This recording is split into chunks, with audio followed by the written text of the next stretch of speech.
마가복음 4장 28절 29절 보겠습니다.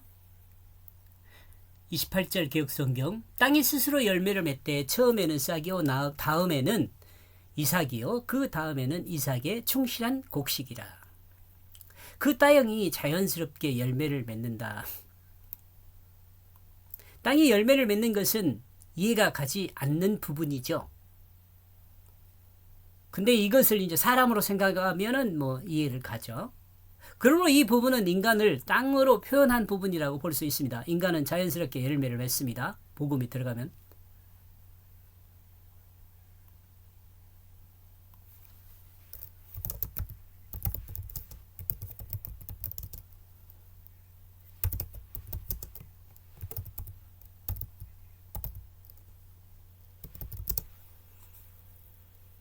싹이나 자라면이네.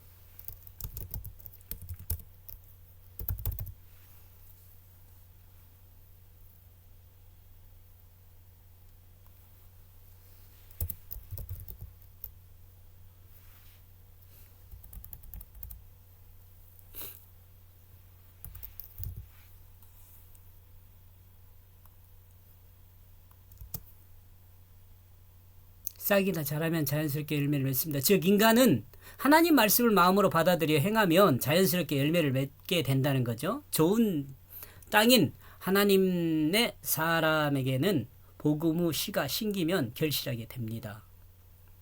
처음에는 싹을, 다음에는 이삭을. 여기서 이삭은 아직 알이 차지 않는 것입니다. 꼿꼿이 서 있는 이삭 여러분 혹시 본 적이 있는지 모르겠어요. 그리고 고개를 숙이지 않은, 즉 막 피어난 이삭을 이야기합니다. 행위를 다시 강조하여 말씀하고 있습니다. 하나님 말씀을 행하면 변화가 있는데 그 변화는 처음에는 싹이 나오고 다음은 이삭이 나온다는 말이죠. 다음에는 그 이삭 안에 충실한 알곡. 충실한 알곡이 되면 농부에게 기쁨을 주면서 곡간으로 가는 것을 기대할 수 있습니다. 그러나 다음 29절 확인하면 그 내용과는 전혀 다른 내용이 진행됨을 확인할 수 있습니다. 그 참새들이 혹시 여러분 혹시 농사를 지어보시면 알 수 있는데요. 참새들이 벼밭에 논에 앉아가지고 이삭을 먹을 때는 쌀을 까먹는 게 아니에요. 그 이삭 속에 들어있는 즙 있잖아요. 그 즙을 먹어버려요. 그러니까 죽갱이가 돼버리는 거죠. 이 즙이 수분이 증발해갖고 굳어져야지 쌀이 되는데 쌀이 되기 전에 물기 있는 그것을 먹어버리니까 참새떼가 좀 무섭죠. 무섭다기보다는 좀 방해가 많죠. 해를 끼치죠.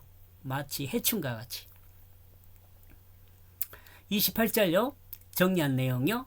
그 땅이 스스로 열매를 맺되 처음에는 싹을, 다음에는 이삭을, 그 다음에는 이삭 안에 충실한 알곡이라. 그 변화는 옥토에 심겨진 씨앗은 싹이 나오고 이삭이 나오고 충실한 알곡이 된다. 이렇게 하는 말씀입니다. 29절요.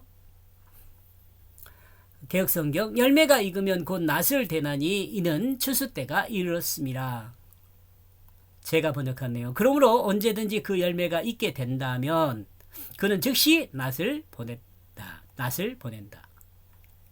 열매가 익으면 고개를 숙이는 이유가 너무도 명백해집니다.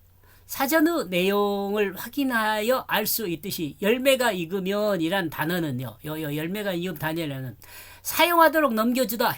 저희 이거 보고 놀랐습니다. 이 열매가 익으면 이란 단어는 사용하도록 넘겨주는 거예요. 관리하도록 넘겨주는 거예요. 는 의미가 있는 것에서 것에 나는 놀라지 않을 수 없었습니다. 일반적으로 우리가 결실하면 그것이 최고의 삶을 산 것이라 생각합니다. 그리고 자기 행복의 결과가 연결되는 것으로 생각을 합니다. 이게 현실이죠. 그러나 성경에서 언급한 파라도이라는 단어는 결과를 다른 사람에게 넘겨주는 것을 이야기합니다. 결실한 열매는 자신의 행위로 자기의 그 최후를 보장받는 것이 아니라 그 충실한 열매는 타인의 처분을 바라고 있음을 알 수 있습니다. 인간은 결실하면 자신의 유익을 자기 행복으로 챙기는 것을 당연시합니다. 그러나 자연의 이치나 하나님 말씀은 잘 익은 삶을 소유한 사람일수록 하나님의 사용을 기다려야 한다는 것을 말하고 있습니다. 즉 자신을 위한 삶이 아니라 하나님의 피조물로서 하나님의 처분을 기다려야 한다는 것입니다. 하나님이 추수꾼을 시켜서 자신으로부터 분리하더라도 순종하는 것이 결실하는 자의 모습임을 가르칩니다. 놀랍지 않습니까? 여러분 이미 다 알고 있었습니까? 참으로 좋은 결실은 이삭으로 고개를 숙이면서부터 자신은 죽어 없어지고 새로운 생명의 탄생을 위한 기다림이 시작된다는 것이란 생각입니다. 열매가 익으면 낫을 보내십니다. 우리를 향하여 오는 낫을 본다면 우리는 하나님께 영광을 돌리는 기쁨으로 감사해야 할 것입니다. 당신은 진정한 알곡으로 연결했습니까? 그렇다면 당신은 참으로 조용히 하나님의 손길을 기다리십시오. 당신은 하나님의 놀라운 도구로 사용되어 새로운 생명을 탄생시키고 당신의 모습은 사라질 것입니다. 다만 당신이 있었던 곳에는 하나님의 영광만이 흔적으로 남을 것입니다. 문장이 좀 좋네요. 왜냐하면 그 수확때가 가깝기 때문이다. 왜냐하면 그 낫으로 떼어놓는 행위가 새로운 생명의 탄생을 준비하는 도움을 주기 때문입니다. 준비하는 도움을 주기 때문입니다. 그러므로 결실한 자는 감사의 기도를 드리지 않을 수가 없습니다. 기도가 나옵니다. 이제 여기서 요것이 기도입니다. 기도 여러분. 제가 기도를 써놨어요. 하나님 감사합니다. 이와 같은 하나님의 위로는 저에게 힘을 줍니다. 좀 더 알찬 결실이 되도록 노력하겠습니다. 하나님이 사용하기에 가장 편리한 도구가 되도록 노력하겠습니다. 늘 성령의 인도하심으로 하나님 앞에 행동하며 싹과 이삭이 알찬 결실이 되도록 준비하겠습니다. 하나님, 다만 저는 아무것도 할 수 없는 무능하며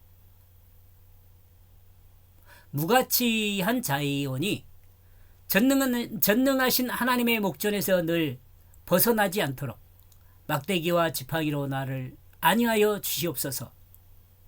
하나님은 저의 유일한 위로자이며 인도자이며 주가 되십니다.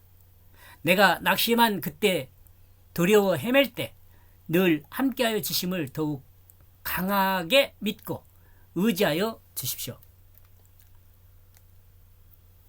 의지하여 주십시오가 아니고 의지가 되어 주십시오네요.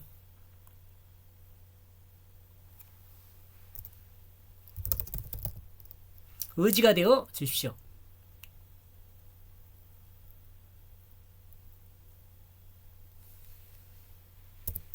믿는 나의 믿음 없음을 버려두지 마시고 감찰하여 주십시오. 늘 내 생각을 지배하시고 늘 내 행함의 파수꾼을 세워 주님 닮은 모습으로 결실하게 하여 주십시오. 예수님 이름으로 기도합니다. 아멘. 29절 정리가요.